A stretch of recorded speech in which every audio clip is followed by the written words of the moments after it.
আর এক সাংসদ বিজেপির জগন্নাথ সরকার কাঁটাতার নিয়ে মন্তব্য করেছিলেন। আজ আজব সাফাই দিলেন তার সেই মন্তব্যের। গতকালের মন্তব্য আগে আপনাদের একবার শোনাই। আমরা কথা দিচ্ছি যে এবার যদি আমরা জিতি, মাঝে বাংলাদেশের সঙ্গে কাঁটাতারের বেড়া আমরা রাখবো না। এক ছিল, আগামী দিন এক হয়ে যাবে।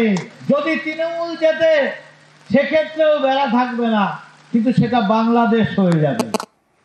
আর আজ কি সাফাই দিলেন শুনুন এই বক্তব্যে।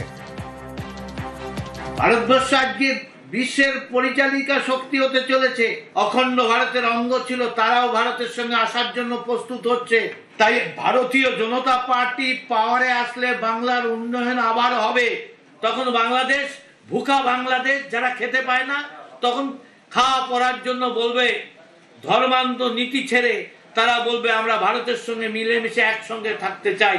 বাংলাদেশ ভারতের সঙ্গে আসার জন্য, অঙ্গরাজ্য হওয়ার জন্য তারা হাতে পায়ে ধরে আমাদের মধ্যে আসবে। আর তাই তখন কাঁটাতারের বেড়া থাকবে না। আমার সঙ্গে রঞ্জিত রয়েছে সরাসরি। রঞ্জিত, এই সাফাইয়ের প্রয়োজন কেন পড়লো? কোথাও কি অস্বস্তিতে পড়ে গেলেন? মুখ ফসকে বলে ফেলেছিলেন, নাকি সচেতন বলে ভাবে বলার পরেও লোকে ভুল বুঝছে ভেবে তিনি এই সাফাই দিচ্ছেন?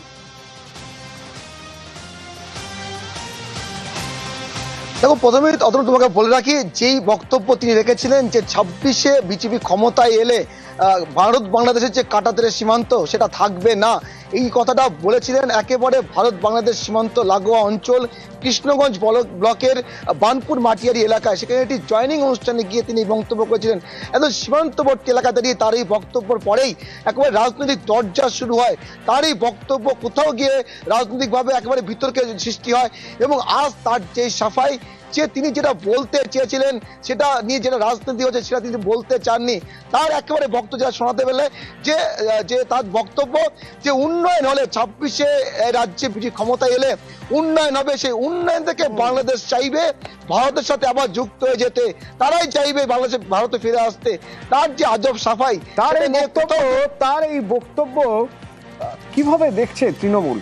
অভিষেক বন্দ্যোপাধ্যায় বলছেন বিজেপি নেতৃত্বের বন্ডামির প্রমাণ। বিজেপি সাংসদের সীমান্ত মন্তব্য নিয়ে দ্বিচারিতা তোপ অভিষেকের,